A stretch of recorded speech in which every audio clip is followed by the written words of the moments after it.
వందనాలండి. ఈరోజు ఫిబ్రవరి 11. దేవుని చిత్తం అర్థం చేసుకోవడం యొక్క ప్రాముఖ్యత మనం చూద్దాం.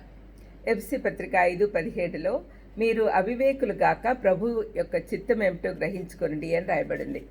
మన జీవితంలో దేవుని చిత్తం అర్థం చేసుకోవాలి. జ్ఞానం కలిగి ప్రవర్తిస్తూ మనకున్న సమయాన్ని అవకాశాలన్నీ సద్వినియోగం చేసుకోవాలి. ఆయన చిత్తం తెలుసుకోకుండా ముందుకు పోవడము అనేది మూర్ఖత్వం. ఆయన చిత్తం తెలుసుకోవడంలో ఉన్న ప్రాముఖ్యత మనం తెలుసుకుందాం. మొదటి అంశం ఏంటంటే, యేసుప్రభు దేవుని చిత్త ప్రకారం జీవించాడు. చిన్న చిన్న విషయాల్లో కూడా యేసయ్య తన తండ్రి చిత్తం తెలుసుకొని ఆ విధంగా నెరవేర్చాడు. యేసుక్రీస్తు శిష్యులంగా మనం కూడా ఆ విధంగానే చేయాలి.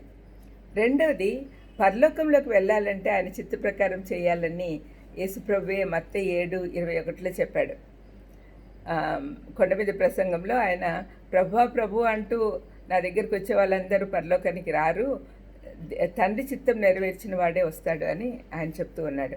మూడవది, దేవుని సిద్ధాంతాలు అర్థం చేసుకోవడానికి ఆయన చిత్తం అర్థం చేసుకోవాలి. యూదులు ప్రభువును తన బోధల గురించి వివరించమన్నప్పుడు అవన్నీ దేవుని సిద్ధాంతాలపై ఆధారపడి ఉంటాయని చెప్పాడు. యోహాను 7:17లో ఎవడైనను ఆయన చిత్తం చొప్పున నిశ్చయించుకుని ఎడల ఆ బోధ దేవుని వల్ల కలిగినదో లేక నా అంతటా నేనే బోధించుతున్నానో వాడు తెలుసుకొనును అన్నాడు. 4, మన ప్రార్థనలకు సమాధానం దొరకాలంటే మనం ఆయన చిత్తం తెలుసుకోవాలి. మొదటి యోహాను 5:14లో ఆయన చిత్తానుసారంగా మనం ఏది అడిగినను ఆయన మన మనవి ఆలకించును అని వ్రాయబడింది. దేవుని చిత్తం తెలుసుకోవడం ద్వారా ప్రభావవంతమైన ఫలించే ప్రార్థనా జీవితం కలిగి ఉంటాం. మనందరం కూడా ఫలించాలని దేవుడు ఆశిస్తూ ఉన్నాడు. మనం ఫలభరితమైన జీవితము, ప్రభావవంతమైన జీవితం జీవిస్తేనే ఇతరులను దేవుని దగ్గరికి ఆకట్టుకోగలం.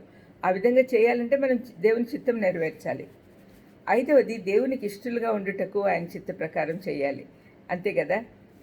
మత్తయి 12:48-50లో యేసయ్య తన శిష్యులు తన తల్లి సహోదరులు తన దగ్గరికి వచ్చి చూడడానికి వచ్చారని శిష్యులు చెప్పినప్పుడు ఆయన ఏమన్నాడో ఒకసారి చూస్తే, పరలోకమందున నా తండ్రి చిత్తం చొప్పున చేయువాడే నా సహోదరుడును, నా సహోదరియు, నా తల్లియు అనెను. అంటే దీనివల్ల మనకేమర్థమవుతుంది?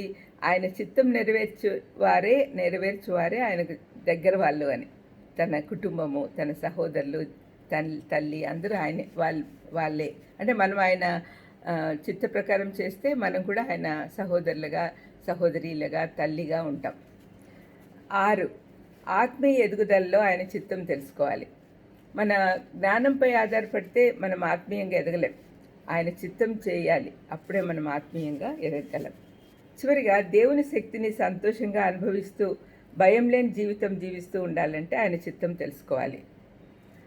మన అందిన ప్రార్థనలో దేవుని స్వరం వింటే మనం శక్తి పొందుకుంటాం. అప్పుడే భయము, ఆందోళన నుండి విడుదల కలుగుతుంది. మన భవిష్యత్తు గురించి ఆయన చిత్తం తెలుసుకుంటే ఆ ప్రకారం మనం జీవించవచ్చు. ప్రార్థన చేసుకుందాం. దేవా, మీ చిత్త ప్రకారం నడుచుకున్నట్టు ఎంత ప్రాముఖ్యమో మాకు గుర్తు చేసినందుకు మీకు వేలాది వందనములు, స్తోత్రములు చెల్లిస్తూ ఆ విధంగా జీవించే భాగ్యం మాకు దయచేయమని యేసుక్రీస్తు నామమున వేడుకొంచున్నాను తండ్రి. Amen. Amen. God bless you.